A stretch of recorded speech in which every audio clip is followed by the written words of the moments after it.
So most Oklahomans are familiar with blackberry, and it's actually in the genus Rubus.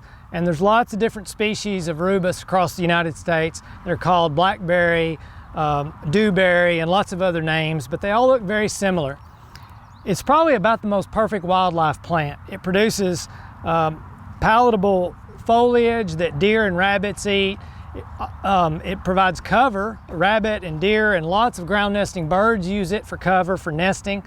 And of course, everybody knows about the fruit, the soft mass that it produces that we all like to eat, and wildlife is no exception. Lots of wildlife use it.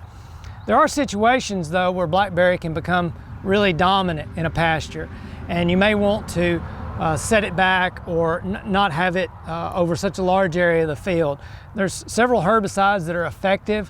Triclopyr is one that a lot of producers will use. You can also use metsulfuron or fluroxapyr or some combination of those.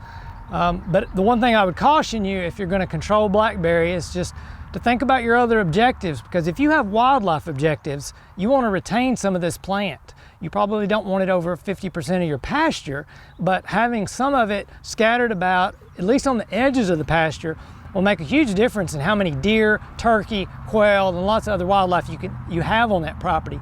But even if only you're thinking about livestock, livestock do use blackberry to some extent. They'll use it for shade, but again, it can compete against grass, so it's always a balance. But just before you go through and spray the whole field, think about your overall objectives and also try to target those blackberry plants specifically, because the herbicides I mentioned will kill lots of other desirable plants in that pasture that you may also care about.